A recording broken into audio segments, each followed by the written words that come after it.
Hey, it's your boy 950 Kev for the 950 Lounge Show. LeBron James in the radio game, the most electrifying man in media today. And I'm 1/5 of the best team in radio. So I'm joined by my brother Rodeo, the funny guy, just the classic man, the cynic, aka Mr. Roper, backstage Ed, and the lovely, super talented Steph Pearl. It's 950 Lounge every day, all day on multiple networks. So take us a listen, let us know what you think. Catch us at www.950lounge.com or my Instagram at 950kev. We're back on the Ride 950 Lounge in the morning, still joined by the best team in radio. And again, thank you so much for whatever you're doing, taking a few minutes with us. Our next guest is a young lady I really admire on many levels. I built a friendship with not just her, but with her husband. She has an amazing story of strength, courage, defiance of life, and the ability to keep moving when we wouldn't wish these type of things on our own worst enemy. And before I introduce her, you might know her face. We do have cameras here, but at least for our radio audience, from a standpoint of having this conversation, I was really honored when this person said, hey, you know what, your show is a professional show, and I want to have this conversation with you. And she's here today. Not her first time on the show, but certainly her first time at the Gold House. Ladies and gentlemen, welcome to 950 Lounge, the lovely Natalia Perez. What's going on, hon? How are you? Thank you. Yeah. I'm excited to be here. Thank you, Kev. Thank you, everybody, for having me at the show. It's an honor to be here in your new studio. I love it. It's beautiful. Thank you. And the first time you came here, actually, I felt bad because I told you to come to something and I didn't show up at the thing. So it happens. It happens. You know, but again, happy holidays to you and your beautiful kids that you have here today. Thank you. Again, I mean, we first met. You was working with an organization, and I had, guys had asked for some assistance. We were helping with the marketing, doing different things, and from that standpoint, we built a rapport, just me and you. And you have the makeup line come in already made up. Maybe makeup rodeo touch his eyebrows. Slow. But we talked about that last time. Exactly. Yeah, everything you remember, but you remember the eyebrow. That's messed up. But now you understand why, though, Yeah, right? exactly. Now you see it in person. It's like He's a model's dream. He has a beautiful face. It's Thank all you. good, But see what I'm saying? The skin is glowing. Now watch. He's wonderful. going to try to come back with something. No, negative. I didn't say that. Nah, Because you're thinking. I'm still trying to I'm still getting my voice. But in any event, I mean, before we get into anything, you used to work for News 12. That's when I it's funny because before we became cool, I said that name. I remember Natalia Perez, News 12, and you used to do news reporting. Talk about that experience first before we get into your metamorphosis of life. Wow, well, that was a while ago. Like, when I think back to News 12, the Bronx days, that was like early, like 2001, 2002. Right. And at that time, it was the aftermath of 9/11. Right. So if you could only imagine, at that time, everybody was glued to the news. Everybody was watching day to day what was going on. We were basically informing the country and the world about everything that was happening in New York City after we had just been attacked, and the World Trade Center and everything. So it was an exciting time to be in the news. And I actually wanted to be a news reporter ever since I was in high school. And I even came to career day dressed up in a suit with like my microphone, and I was going around like taking pictures with people at school. And it just so happens that when I got to Arizona State University, where I got my bachelor's degree from, my GPA wasn't high enough to get into the broadcasting school. Cronkite. Wait, you gotta have a high GPA just to get in the broadcasting Yes. Well, they have the Yes. Cronkite School of Journalism is Yes. one of the top.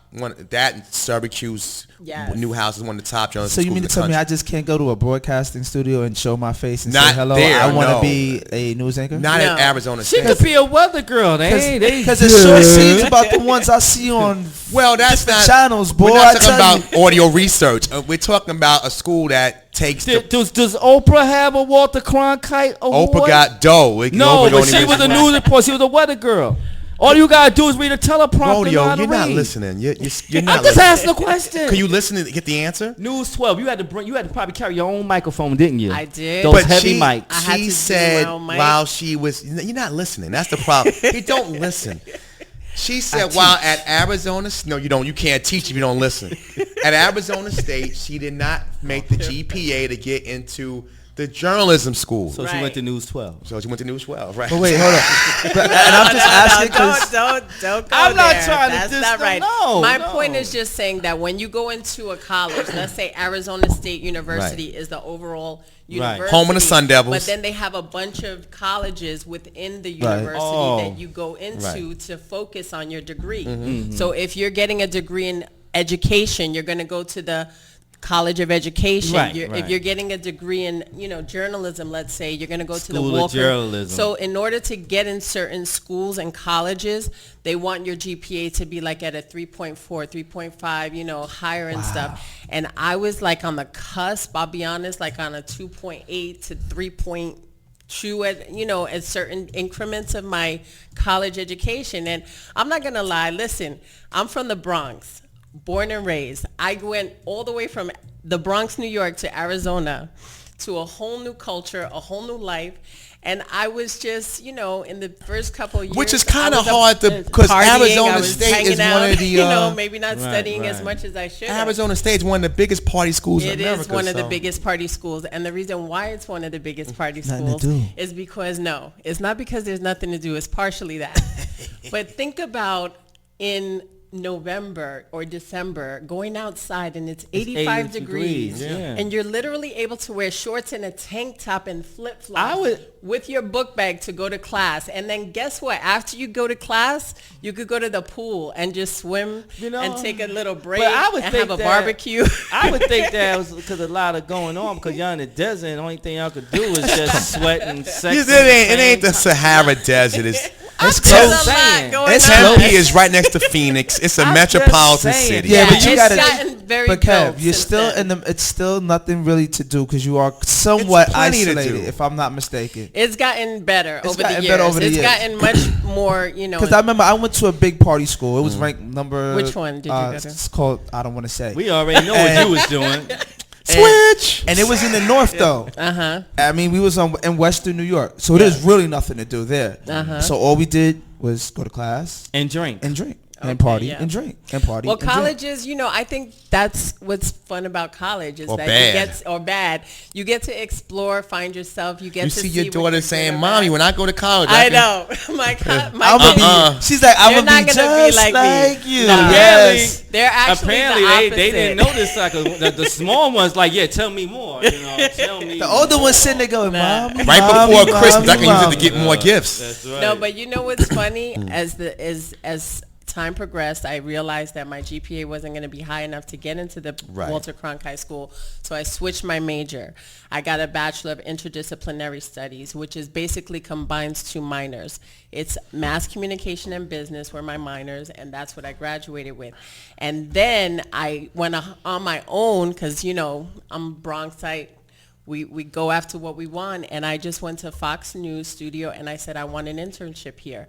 I went day after day to the security guard and I said, hand my resume to the HR lady because I want to work here. And he handed my resume and she called me, and guess what? I was an intern. And I was an intern so great at that station that they invited me for another internship back. I was able to build my Were they resume paying you? tape. No, it It's was a free intern internship. rodeo. Nah, It there's was paid free. interns though. There's paid interns. Well, she just mentioned. There are paid, paid. but this one was not. I had to work my butt off. I had to prove myself. I asked every single time they went out on a story, can I go? Can I go? And the photographers were so cool. They let me do stand-ups and build my resume tape little by little. So that's how I was able to learn how to become a news reporter. I was on the scene. I was right there. And I was just interning, but I took advantage of that. There were other interns that sat at the news desk. They didn't do anything all day.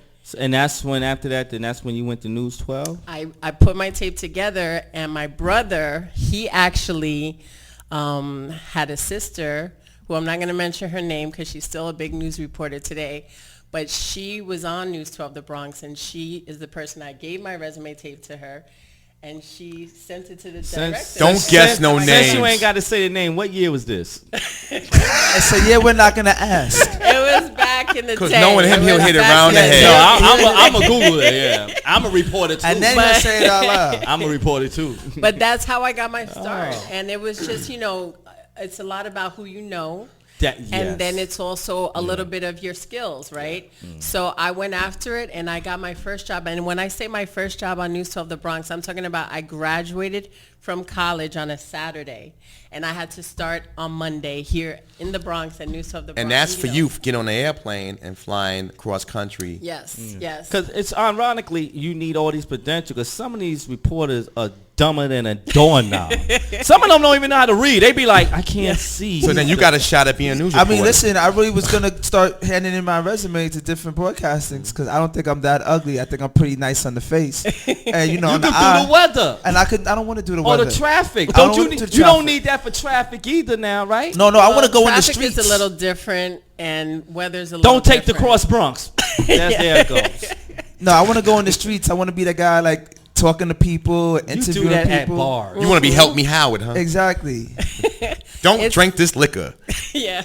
Yeah, that's what about my segments all the time. It takes, you know what it is? It's just about practice. It's about your personality in front of the camera. As you know, you guys have to do that. It's about speaking at a certain pace and speaking with inflection in your voice and also being able to record over video. So you can't do the ghetto thing. Don't come this way. They acting crazy down here. They stealing cupcakes and waffles and everything. I mean, you can do that if your news director is and you'll get fired when you get back. Matter of fact, they'll tell you, take the bus home. Don't even get back in the news truck because you're not once Let me ask you, come would back. you ever ask a black person on the street that you know really wasn't qualified to ask the question, sir, tell me what happened? Well, you know, I was just standing here waiting for the number 2 bus. You know, it's funny you say that. Go ahead. It's funny you say that because it's a meme going around out of a reporter in Connecticut. And it was, attacks been happening. So a reporter said, what are you doing to protect yourself from attacks? And the guy was like, nah, he don't want to come around this block because, I got that thing too. And it's been going over social media for years. So, yeah, it can happen. I mean, But I'm going to tell you what really happened. And this is what a lot of people don't realize, right? So when you're out on the street, right, and there's a breaking news going on, a person was found dead in a building, or a fire's going on, or they're looking for some suspect that just ran the streets and stole something from a store. The people that want to talk on camera are usually the people that are not qualified. Well, to that's speak why I on want to know. camera. Do you select who you want to speak to, or you just grab whoever you can? We select who we want to speak to, but unfortunately, the collegiate, educated, great sounding they ain't got no time they're for not y'all. gonna go They and ain't got no say, time "Oh, I for want to y'all. be on the news and film." They're the ones that are standing over here like, no. Yeah, because they got a job. They got to But make then sure they go the to. people that you do need to Get that interview, IG up. it's like that one person that's like looking crazy. Similar to the one who when wants you're to be "Can on you jury go duty." on South But it's by?" entertaining to hear them talk. Yeah. I was minding my business. I was waiting for my girlfriend because she had to bring me my money. Because, the child support, we're paying, but she going to bring my money. And I was standing there, and the dude across the street, that dude there, he ran in the middle of the block. It's like you got a lot of practice in doing this. I think he's done it a few times. Like, Sir, what happened? well, This some form of me. I was standing online, minding my business like I always do. Hi, Mom. I love when they go, hi, Mom. What you talking about? Why your moms want to know? My new thing is now is watching the people running the back of the news reporters. So like you see the interviewing somebody, making fun. and then the guys in the yeah. back go, They're partying and laughing. I heard know. somebody give their IG. Yo, Western USA 223, holla at me. And the lady looked at him and get out of here. Get out of here. So while you're climbing, college grad, climbing through your professional career, you Yes. also you become a mom. Yes. know? And that was a big, a big turning point for my life. That was a obviously. career change. It was a huge career change. I didn't realize at the time that God wanted me to be such a mother. And when I say such a mother, I mean abundantly, filled with like 5 children. I didn't know I was going to give God birth bless. to that many children in my children? life. 5 Maybe children. that's in a shoe. Yes. One guy was like, that's like a small tribe. And I That's was starting like, five right there. Christmas must be That's very starting special fine. in your home. Y'all got the lights on in the front of the house and everything? Sort of. We're Christmas getting tree there. and everything? How many trees you got? Are 3? you begging for a hot meal? You want to be 6? You the wanna one be- inviting everybody to your home with plant-based food. Well, now you're not invited. But But yeah, so basically I I had my daughter, my first daughter. Yes. And that kind of was it was such a blessing to give birth to my first child. And then I actually moved back to Arizona. I was in New York on News 12 The Bronx, but then I moved back to Arizona. And then I decided while I was there, I wanted to have a second child because I don't want my child to be alone and growing up without a sibling. How kind of you. Yeah, So you're then not I selfish. I said, no, let me have another one. So then I had Then my another beautiful... one came. Then another one. That was my unexpected. beautiful daughter, Sanaya, she was born like 2 years after Nyana. Right. And so I gave birth again. And then... And then after that, it was very hard as a mom with two young children and the competitiveness of the business.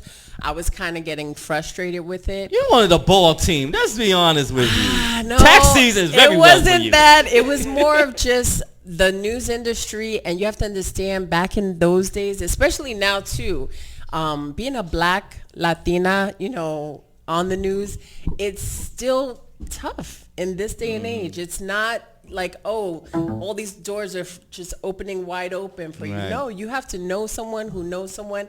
And then even when you're in there, you have to really work hard to prove yourself, to be one of the main faces of that channel, to stay on that channel, to be on the news desk. A lot of people don't realize that as a news reporter, you're out in the field, you're hustling and you're doing all these interviews, but who's the face that's at the desk that you watch every single night that's sitting there as the anchor? Right. You understand? To get those jobs as anchor is not an easy thing. And so for me at that time, I think when I was younger, my confidence wasn't where it was at this age, or even in my 30s. And I had to build that. So back then I was like, I don't think this is for me. The news industry, it's a little too much. I'd rather be a mom. And I went back into retail. Right. And that's when you came. That's when I started. I was at Macy's. Right. I started out as a counter manager working in cosmetics. Did people recognize you there saying, hey, you little look bit, familiar? sometimes. Once in a blue, once in a blue it happens. But I started working back in cosmetics and retail. That's what I was comfortable with, and that's what I knew, and I had a little more flexibility with my kids. So I was a manager. I worked for MAC Cosmetics. I learned how to work for every big brand out there, and I started loving it because here I am. I get to do women's makeup, make them feel beautiful, and sell cosmetics, and I get paid pretty nicely. So I was like, this isn't a bad gig, and that's how I got into that world. So you leave the media, you come back, makeup. I think that's when we met. You was well into that. And then you move back to New York. Yes. So you have your kids, you have family, you're doing your thing, and something happened. Yes. We're going to take a quick break, and we'll come back and talk about that life-changing event. It's 9 Feet Lounge. Come on back. We're back on the ride, 9 Feet Lounge, still joined by Just, Rodeo, and our special guest, Natalia Perez. And we were talking about, again, crazy career, going from, snowing December to manufactured snow in December, going from New York to Arizona and coming back home, do different careers and finding your path, then becoming a mother. And a great mother, because I met you're always about your kids, and still are, obviously, but you're always about family, and that's very important to you. Mm-hmm. I want to go Halloween morning, 2015. Your daughters, it was Halloween, kids love to trick or treat. Mm-hmm. Your father retired, taking his grandkids out. Tell me about that morning. Woo, that morning was on a Saturday, and I had normally for years been working on Saturdays as a makeup artist. Right. So I usually didn't have Halloween off to take my kids trick-or-treating because I was always working. But it just so happens that I was starting to own my own business, and I was able to work my own flexibility. hours. So I said, you know what, kids, wake up. Let's go. Let's get dressed, put your costumes on. Let's go and, go trick-or-treating. And it was just like any other day. They got dressed. My daughter, Nyana, she didn't want to really get dressed. She was kind of in a mood for some reason. And I was just like, come on, let's do something. So I just painted her nose with some black, I guess it was like a marker, some ink or something, and some mascara, the liner, and I put little whiskers on each side. And she just had a little hoodie and some jeans, and that was it. Right. And then my other two daughters, they had their little costumes on, and I just said, let's go. So right in the Morris Park area of the Bronx, it's very simple streets, just up and down the block. And I said, let's just hit up all the stores. And we just went store to store. They were getting candy, and it was great. So around 2:30 or so, I got home to my dad. We were living with my dad, and he took care of them all the time for me. And I'm like, Dad, look, they all have candy. And the three of them are like, look, Grandpa, we have all this candy. And he's like, wow, that looks great. So then I said, I have to go. I have to do a makeup gig. And I had to do a Halloween makeup that day at another location in Throgsneck. So I leave. And then I said, Dad, they don't really need any more candy. You could stay home, relax, and they're good. But my dad, who he always was, the fun grandfather. Right. He wanted to experience. He loved taking them trick-or-treating. Yeah. That was fun for him, too. Yeah. So he was like, no, we'll probably go back out. I said, well, make sure you bundle up, make sure they're warm. And I said, so I'm thinking in my head, well, maybe they'll stay home because they got candy already, or maybe they'll, either way. But it's just like any other day. So I'm at the shop doing this lady's makeup. She was doing an avatar look, and I get a phone call, unfortunately, from an officer. And he just says, can I speak to the mother of Sanaya and Ayana Akil? I'm like, yes, hello, who is this? He's like, I'm sorry, ma'am, but there's been something that has happened. We need you to immediately head to Jacoby Hospital. And at that moment, I said, what's going on? He said, I cannot go into details. I said, who is it pertaining to? He said, it's your children and everything. I said, what's going on? And he was like, I cannot say details. Please just come right away. So I don't know for any of you that are parents out there, but it is like the worst, gut dropping feeling in the world what's going on. That you can't even find out over the phone what's happening, but you just have to rush to a hospital. That's all they're saying to you. You know what I mean? And that was literally what I went through. So once I got to the hospital, I got to the ER and the pediatrics, and as soon as I rushed through the doors, I asked for my children and everything, and they said, well, your two daughters are here. And they said, your other daughter is there, and she was surrounded by doctors and nurses. And as soon as I saw that, I started to almost start to fall back and faint. But something pushed me. I believe it was like a push from God, literally, which I know this sounds crazy to people, but I literally got pushed back up to stand up. And then to the left, I saw my daughter, who was Yasmina, with a neck brace, and I saw my other daughter sitting in a chair next to her. And they just said, ma'am, you have to stay over here. You can't go over there. I'm sorry. They're trying to work on her. And all I had to do was just stay over here. And they were the only tangible thing that I could hold. You understand? I couldn't physically hold my other daughter at the time. And when you're a parent, you try to hold on to whatever you can. You can't always hold everybody, so they always say save yourself before, like when you're drowning or something, like they're like save yourself first and then you can save others. You can't always save everyone. So I just had to hold on to what I could, which were my two other daughters. And thank God they were alive and okay, but they rushed my daughter Nayana up to the ER, and they said, we're going to have to try to do surgery. I'm sorry. And then just within about maybe 45 minutes later, she came down, she pulled me to a room, and she just said, I'm sorry. But she didn't make it. Right. So I was like, okay, thank you for letting me know. And I went back in the room. I went back to my other daughters. And a lot of family just started coming in, and they were just like, are you okay? How are you doing? And I just, at that moment, you're just frozen. You're literally in a movie. It's like a dream. It's like you dreaming. It's you don't like know. You're literally just standing. You're going to wake up. You're going to wake up. Like, this really happened? What the hell is like, what's going on? It's like the whole world is spinning, and you're just in the middle, and you're just like, what's going on? Like, who are these people? So that's what it felt like. And then the weeks after, the days after, you know, here's a Saturday. I woke up this morning. I took my kids trick-or-treating. And the following Saturday, you're literally burying your dad and then your daughter. And I found out later that evening that my dad had died at the scene. That because the whole time in the ER I kept saying, where's my dad? Where's my dad? Where's my dad? No one would answer me. And the reason why they didn't answer was because they didn't know how to tell me your dad also died. You understand? So that kind of just hit me like a ton of bricks, Right. as most of you could only imagine.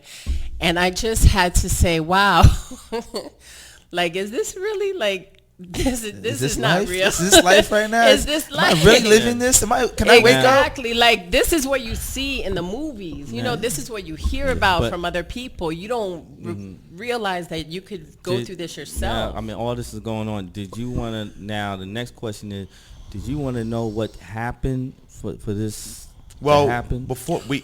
Well, I could answer that. Right. I was of course wondering what had happened, but at the same time, my focus was my children and are they okay?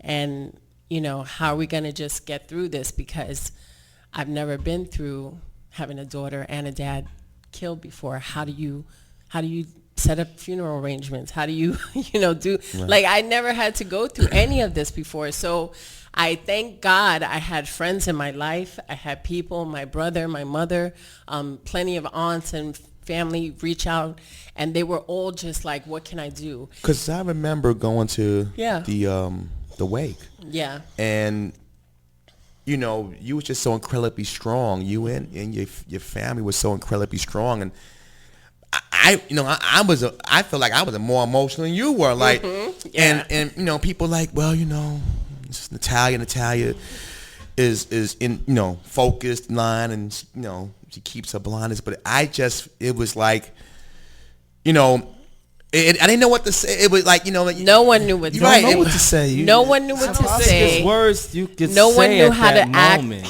But again, it's a way, like, it's not, you don't know what to say, but there's some type of emotion that you don't want to feel like you're more emotional than the person going through the adversity. Yeah.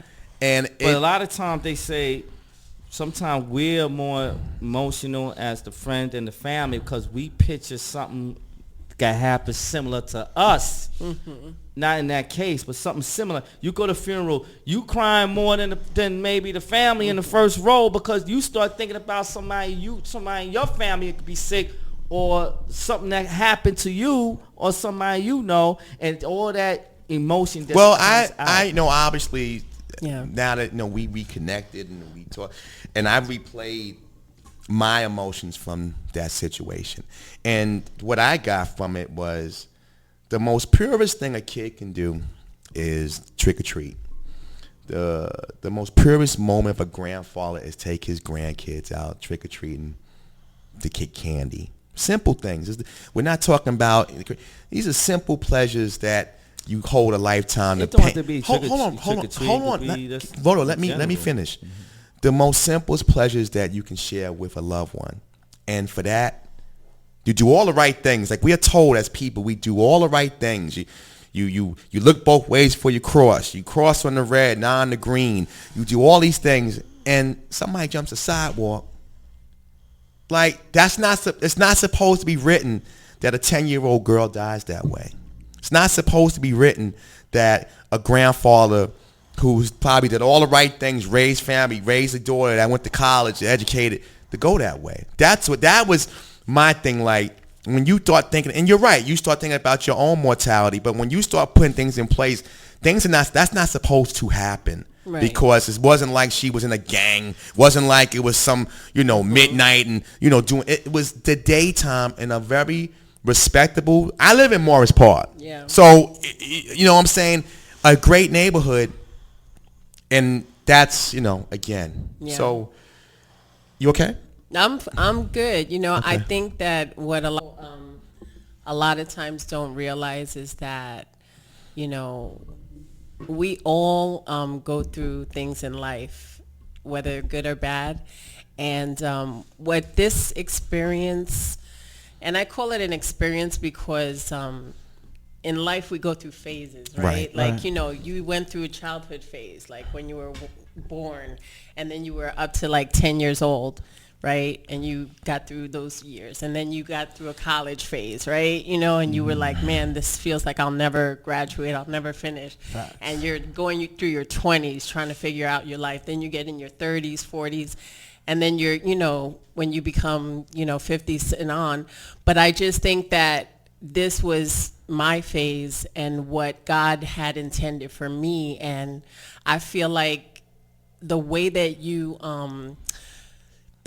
handle things in your life, it really depends on how you handle it. That determines your future, or that determines the next few years or the next few steps of your life, how they go. If you decide to take a moment like this and turn it into a tragedy that makes you a depressed, miserable, lonely, sad person that just, you know, wears your pajamas all day, doesn't go out, you don't eat, you don't sleep, you know, you're just crying, you're on the couch, your kids are feeling it, your family.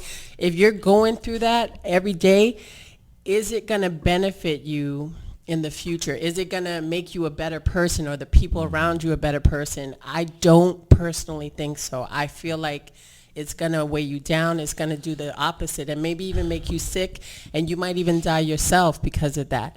So to me, I just felt like every negative that you have in your life, you have to flip it into a positive, no matter how effed up it is, no matter how horrible it is. It's like you just have to find a way to dig deep. You got to stand up and stand for that, because if you don't, you're not part of the life. You're not part of living. You might as well be dead as well. Right. You might as well. You know what I'm saying? But we're talking to Natalia Perez, survivor of so many things. Go ahead, Josh. But is there a moment that you just got to sit there and, you know, after everything is done, and just find a quiet space and just let it all go out? Oh, yeah. There's got to be a moment where you just got to sit there and look up and say, God, why? And then that probably just brings everything that, and like Kev said, you were holding up for the family and for everybody.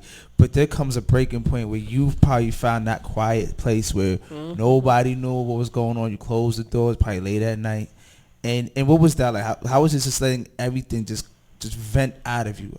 What was that emotional experience like? My daughters know that when I have little moments, it could be in the car, it could be just looking at old videos of my daughter, it could be looking at old pictures, it could be a memory of my daughter from a certain place we went to, and I just think about her, and I'll just start, tears will come down my eyes, and they'll be like, "What's wrong, are you okay, Mom?" Mom?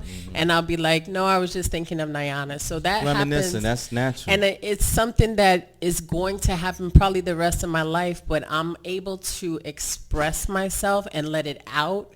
And I think for people that just keep it buried and they don't let it out and they don't share it at all, that's what kills you. That's what causes the cancers and the diseases and the illnesses and everything that we're going through in our lives. Like when you just keep that buried for so long, you don't share ever.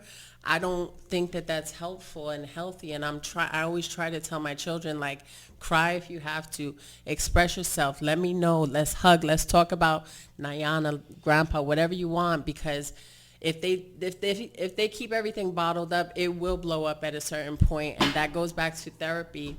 And therapy is something that, you know, has been hard for me. I haven't really gone through the full phase of therapy, I'll be honest, and my children as well. They've gone to counselors in school. I've gone through, like, I call my clients my therapy therapists, because I've been able to share with them, and then they share with me their stories of tragedy as well, and it's kind of therapeutic. So that's been helpful, but it's tough, you know. Through this process that you was during this time, and it's amazing. You and your husband shared this story with me. You had met the man who's now your husband through this time, and you know, having that conversation with both you guys, and you know what type of amazing man he is to be there through all the tears and the emotions and the kids, and still be there, says a lot about him. Talk about him a little bit. Oh my gosh, Shanti, he should have been here today, but he had to take care of our two little ones. But it's funny how they say God put certain people in your life for a reason. It's so true. And at the time that he came into my life, I really honestly feel like he was my guardian angel, like that protector that just kind of shields you from anything bad at the time, because at that time, my dad and my children were just my home base. Like, that was it. I'm close to my mom, my brother, other people too, but we didn't live together. Like, I lived with my dad every day. He helped me cook, clean, take my kids to school, help them with homework. That was your world. Like, if I had to go to work or do anything, my dad was right there. He was just right there for everything in my life. And so I kind of got spoiled in a way from that. And then once he was gone, it was like, okay, now who's going to help me? Hit. Now who's going to do this? Now how do I get through the days and this and that? So when he came into my life, he's like, you know what?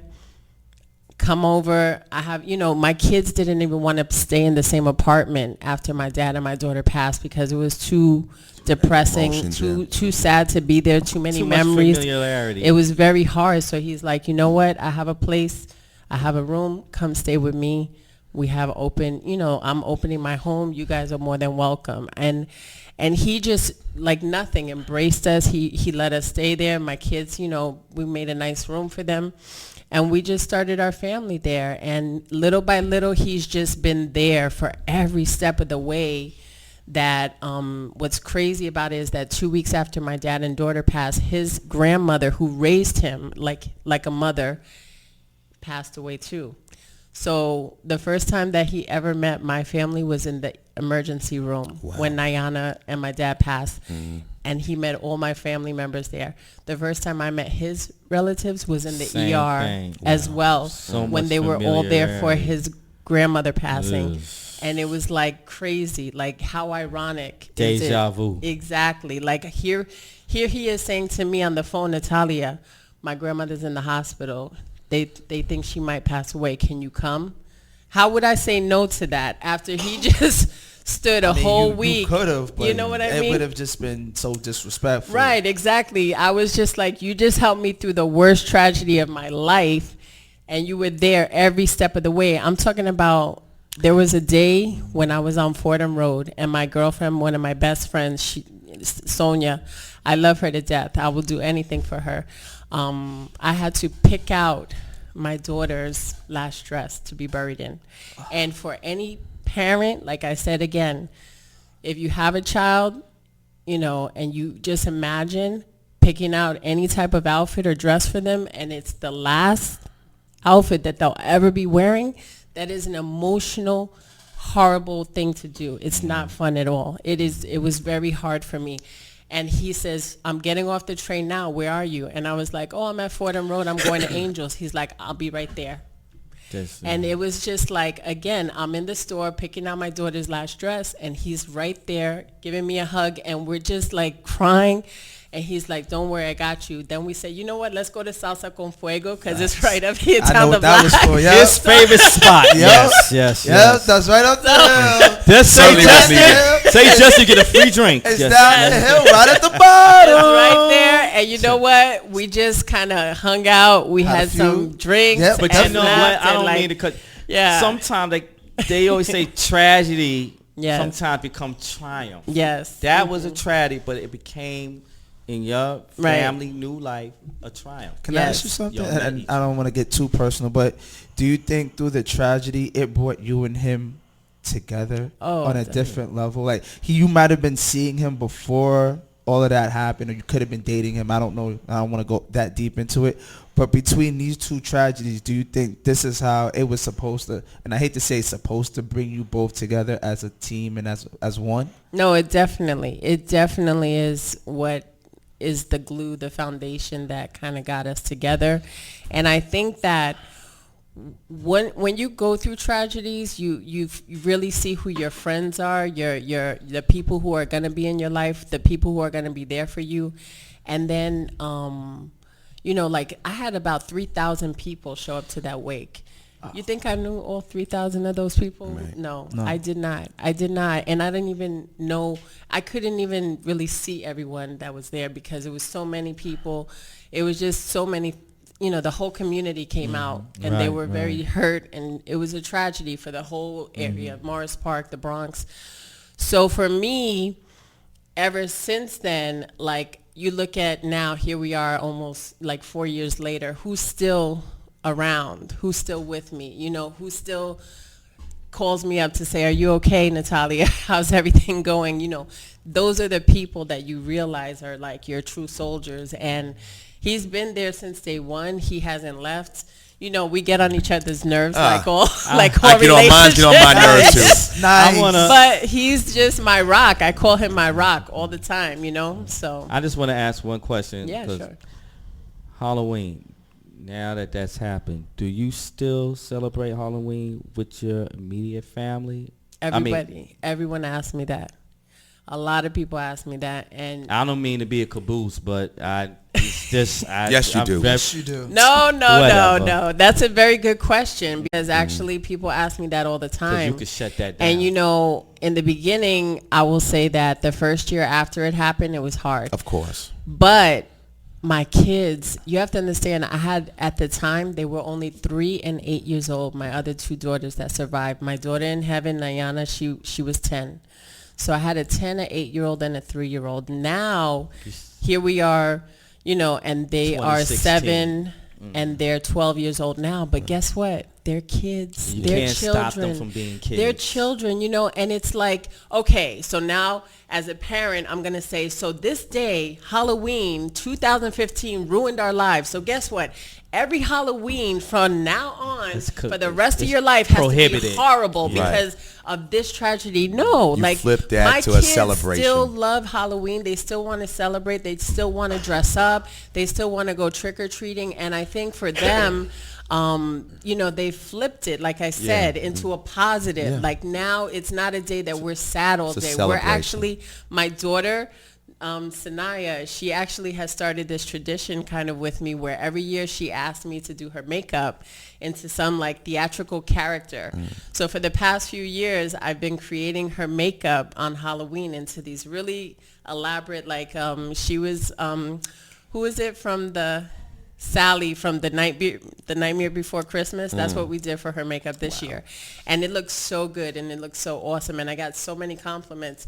And it's like, that's how we kind of go. We choose to honor my daughter and honor my father on that day. Amen. Instead of doing the sad thing. I just am not good at that. I don't know. And it's not that I don't think you should be sad or you should never show any sadness. I have days where I cry. Of course. And I have days when I go through stuff, but I don't like to dwell or stay there or be sedentary there. I don't like to just be like that stagnant for a long time because I think that you lose production in your life, in your everyday when you stay there. You can't stay there. You got to figure out how to get back up. You got to keep moving. You got to keep going somehow. You cannot stay there. I want to take a quick break because you're right. We got to keep going. But you have overcome and now your makeup line is growing and possible new program we're in talking to about. So I'm going to take a quick break. I'm going to talk about Natalia today and where the next evolution of where you're going and where you want to take it. Okay. Sounds good. Natalia Perez, best team in radio, 950 Lounge. Come on back. We're back on the ride, 950 Lounge. It's just me and the classic man holding it down at this point. Still with the super talented Miss Natalia Perez. And obviously, thank you for sharing that story. Definitely. I know we talked about it and you said, no, Kev, but I, doing this show, and I won't mention the network because it was complimentary to me. I know it was so much complimentary to them. But you had said, wow, Kev, you have this program that is different. And me knowing, your background in media and things like that, I took that as like, wow, I'm honored because I look at things like that when somebody can say that about what we do. It means a lot. And with you sharing that story here, and I don't think anybody in this room will soon forget, nor our listening audience will soon forget. I think it says a lot. But I want to talk now about what you're doing now, because you have fought those demons, overcome those demons, and channeled them. Not that they ever go away, but you've channeled them. You've been able to put those in a box when it's needed, especially this time of year. But I think when we came to mention about you coming on the show today, it was because we're in the holiday season. And it's the best of times and the worst of times. There are people who are going through so much loss of loved ones, of things that they can't control, similar to your loss, whereas you did everything right. And unfortunately, it just didn't happen. So when people do come to you, and I'm sure you do get asked, how do you deal? What can I do? What's some of the advice you give? Well, it's hard because a lot of times my tragedy and what I went through is going to be completely different from another person's tragedy and what they went through. Right. And not only are the tragedies and things we went through different, but it's going to affect you differently. Right. And I'm just putting out a very casual example. I have a big family, right? So I have a great support system, but there's people out there who they don't have any family. And then they have that one parent that dies, let's say. So now where do they go? You understand what I'm saying? And it's just like, I just feel like now that I'm looking forward and I'm learning more about myself and life, I just tell people, no matter where you are in life, no matter what you're doing, try your best to stay positive. Try your best to focus on the positive, and just try to make goals for yourself. Because if you think about it, goals in your life are what you're looking forward to achieve as you go. So like right now, we're in 2019, right? It's about to be 2020. Yep. You should already be projecting where you're going to be in 2025 or in 2030 or in even 2040. You know what? What I mean? That's the one scary thing, though. Yes. Because you would like to project 2025, but I just like to project tomorrow.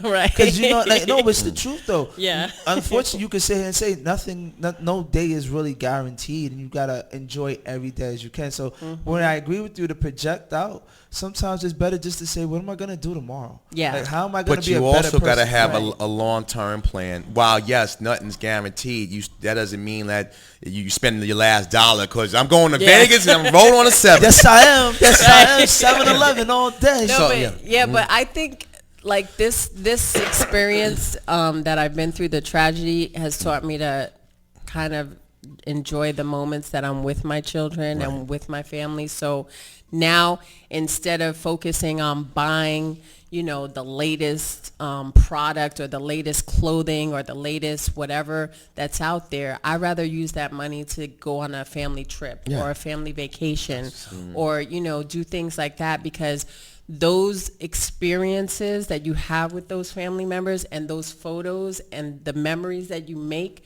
that's what you remember when they go on, when they pass away. You don't remember what shoes they were wearing or what jacket they had on or something, related to their clothing and things like that. So I just try to tell people, like, don't focus on the superficial anymore. Focus more on the experience that you have and making the memories with people, because that's really what's important in life, We're talking to Natalia Perez, and now that you have your own, I know when we first met, you was doing makeup and, hooking everybody up. I remember, I think it was even our old co-host, Cece, used you for something was going on. I'm like, she got about 15 people like, throwing powder on their face. But talk about this brand you got now, your own Sashimi Makeup Artistry, SMA for short. Let's talk about this. So Sashimi Makeup Artistry is really, let me put this over here. It's my newest palette. It's called the Poinsettia palette, and I created this new palette because a lot of people love to do eyeshadow looks, especially around the holiday season. And this palette has a lot of different colors. I thought it was candy. It felt so nicely packaged. I thought it was a picture book or something. I was like, oh, she giving out picture books. Okay. It has 35 colors, including some glitter.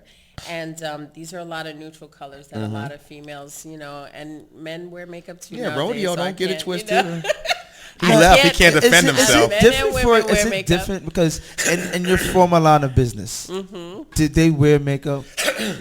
As far as like anchors and stuff Oh like yeah, that. definitely. Is it yes. weird though for men to want to wear makeup? Because I was always wondering what it's No. like to have makeup. If put you on was my doing face. But is there a time and a place for it though? Like if I want to do this show with makeup on it, would somebody get mad at me? if I No, wore they makeup? wouldn't get mad at you for any Okay. type of filming stuff. I think I might clown you, but I'm just because I got makeup on. I think it's a way? male thing. It's like, men make fun of other men if they have makeup on, but the reality of it is that almost all the actors that you see on Of course, television, right. almost every time you see a big photo shoot campaign, almost every time you see magazines and things like that, almost 90 it's all makeup. 90 something percent of the Really? time men are wearing makeup On the on news those is as makeup. well as women. Really? Yeah. So sometimes, don't knock it. If you put a little bit of powder on your face to prevent the shine or whatever, nobody's really going to notice or be like, oh my God, you have powder on your face. But you ain't got to wear makeup to go to Casa. Yeah, but I'm not Yeah. putting no lipstick. Like, we ain't gotta worry. If I put makeup on, it's cool. I ain't gonna put no lipstick on. I ain't gotta worry about that. Right. All right? See, that's too far. I want to get the pouty look. Yeah, so I recommend it. This eyeshadow is amazing. If you want to get one, they're selling right now for $50 online. Yeah, it's holidays, And, good they're time to really get some great. gifts. I also came out with some lipsticks, but I didn't bring those. But I'm trying to create an empire for my children. I know that it's not easy to sit here and say, oh yeah, I'm gonna be the next big thing in Yes, it is. Sephora. But you and got to put it everything. All into you gotta do is existence. say it. But You if just you said it. put things out into the atmosphere, Without question. I do believe that you do it over and over and over and over and over again. Right. Eventually, you'll be like, wow, like it's here. worked. You know I what I did it. mean? And that's just with anything you do in life. You want to be an actor. You want to be the president. You want to be anything. Like, come on. Somebody told that to Trump, and No, he really believed it too. He said, "I want to be the Yeah. president. I'm That the president. Look existence, what that happened. happened. Now he's the president. Lord Jesus. Yes. very nice, very, very nice to me. We're big. So We're big. it's possible. So I just, I try to teach my children that. They want to have a YouTube channel now, so We probably got, gonna talk about we got a place for that. We got a few kids. cameras We got a here. spot for We got you. cameras Yeah. right here. We got an app for that, like Apple said. I know, and I just want to, get to the next level. Obviously, I'm still focusing on my makeup brand. I have a lot of other great things in the future coming, and I'm just trying to live the best life possible now and teach my kids that, life doesn't stop when you go through stuff. You doubt. just Right. keep pushing through, keep trying your best, be a good person, and God will reward you.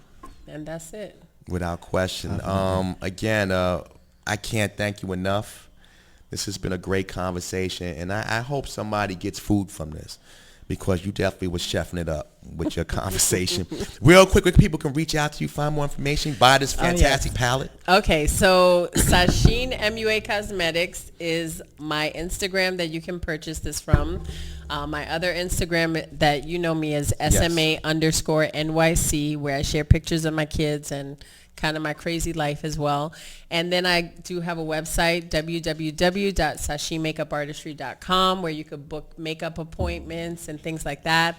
And I don't know, just, anybody who wants to promote, who wants to help, who wants to team up or partner up. Well, you ain't got to ask us that question. Yeah. We already on the train. I And, would love the help. I would love the promotions, and just we all got to support each other and without stick question. together. Well, again, happy holidays to you and your family. Thank you. You too. Your kids. You Tell too. your husband I said hello. I know he's looking for me. And we'll get things going. But I can't thank you enough for the time. And again, God bless you. Love you. Thank you, Kevin. Natalia Thank you, Perez, guys. ladies and Thank gentlemen. you We're so going to take a quick much. break. We keep 950 moving. Come on back. Hey, it's your boy 950 Kev for the 950 Lounge Show with LeBron James and the Radio Game, the most electrifying man in media today. And I'm 1/5 of the best team in radio. So I'm joined by my brother Rodeo, the funny guy, just the classic man, the cynic, a.k.a. Mr. Roper, Backstage Ed, and the lovely, super talented Steph Pearl. It's 950 Lounge every day, all day on multiple networks. So tell us a listen. Let us know what you think. Catch us at www.950lounge.com, on my Instagram at 950kev.